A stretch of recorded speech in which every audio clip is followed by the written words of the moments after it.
Hola,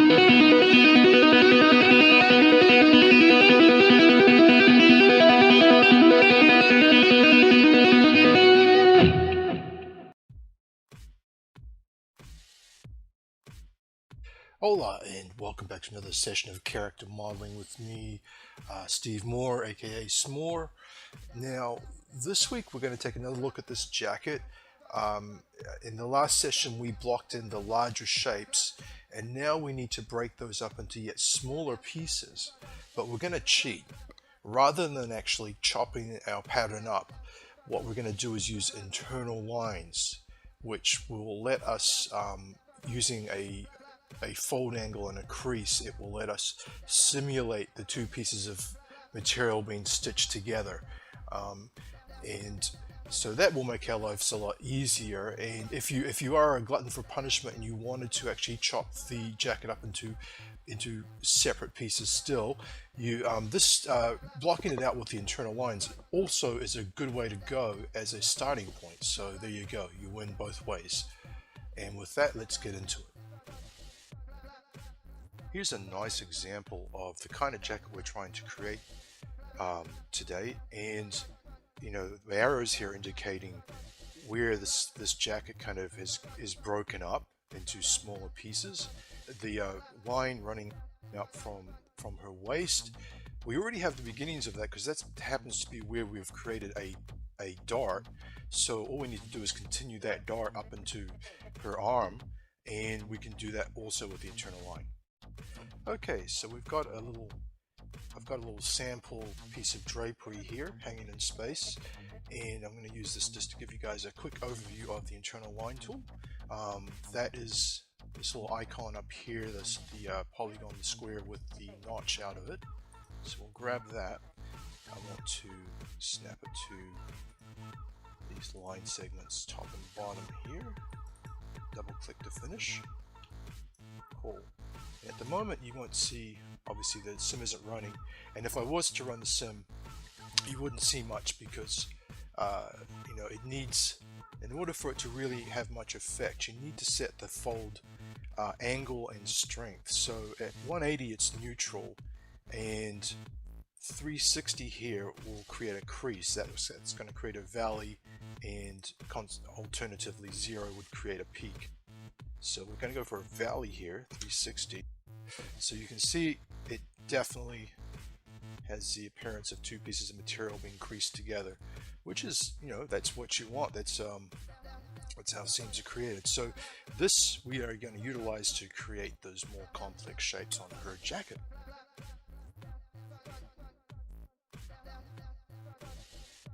Alright, so just thought I'd tweak the color on the jacket a little bit. No particular reason other than wanted to make it look a little brighter. Now, let's look at the shoulder. So we'll grab our internal line, and I'm going to snap to the neckline and the shoulder using my reference as a guide again. Once we've got it in space there, we can now adjust the line. We can move it around at will and get it just right.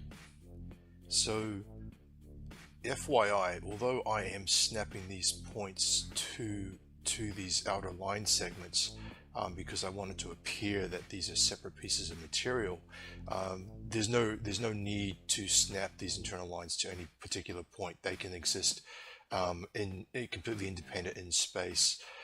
As I mentioned before, that whilst we're using them to create seam lines, they're also very useful for, say, if you wanted to attach another piece of material to a garment, you can use the internal lines to do that. But there you go. So we've got our shoulder. Let's take a look at the back. The next thing we want to do is create this iconic crease across her back.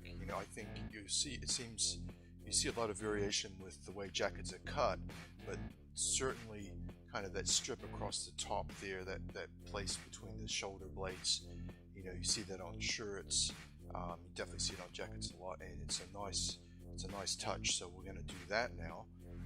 And the way we're going to start just like we did when we were beginning the larger shapes.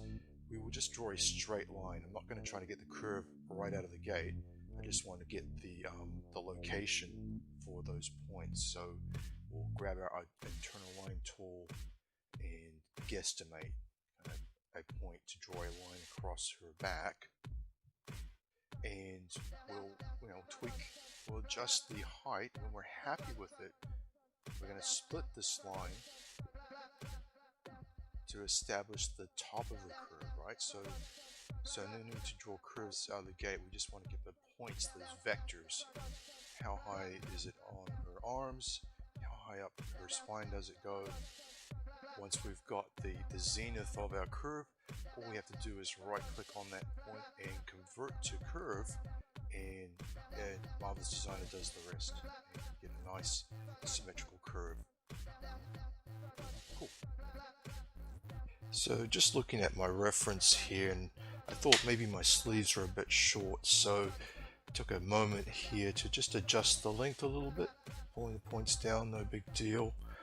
And I think another little tweak we'll make is the neckline here. So we, just like we did with that internal line on the back, we can take this little peak here and convert the center point to a curve now. That should give us a nice smooth result. Yeah, so well, good enough for government work right now. Cool, let's move on. So looking at the sleeves, they're a bit baggy right now, but not to worry, because that is easily fixed. All we need to do is kind of increase the taper, and the way we're going to do that is to split these the seam lines of the sleeve around the elbow. And now we can just pull those points in. So then now there's less material around the elbow, and we'll finish off by converting to curve points so that we have a nice smooth seam. Since our sleeve in this case is not a symmetric pattern, I did have to mirror it. I have a funky way of doing that, which is I just mirror the simmed sleeve, as you can see, and copy paste it on the other side, and then it's easy to stitch back in. There you go. Alright, so we'll just finish up this session by adding a little collar to her. Now, our collar is just going to be a simple rectangular strip, but we do need to know the length, the total length of the segments it's going to stitch into. So by clicking on the line segment, it will give you its length, and let's just pretend for argument's sake that this segment is going to be 2 units, and the same with its peer. And let's pretend the back of the collar is 3 units. So we add that together, we get a total line segment for our collar of 7. Now we need to stitch it into 3 parts. So starting from the outside in, we would split the collar by 2 units left and right, and that's going to of course leave us a remainder of 3. So all we need to do is go ahead, create that little rectangle, split it up, sew it in, and Bob's your auntie. There you go. There's a nice little collar. It wasn't hard at all. So a few more things left to do. Some fun stuff for the next session will be, we'll look at adding some zippers, pockets, and also buttons. We will add some extra materials to this garment, and we'll use internal lines to attach those pieces, and that should wrap her up. Cool. Thank you. If you want to see some more of my art, please check out my page on ArtStation. You can find me under Small, and I'll leave a link below so you can check that out easily. And also, if you'd like to take a look at the comic book, I will also leave a link to where you can download that for a small price. I think it's worth it. It's a good solid read. It's a quirky story, but there you go. Had a lot of fun making it. Until next time, happy modeling. I'll catch you later. Ciao.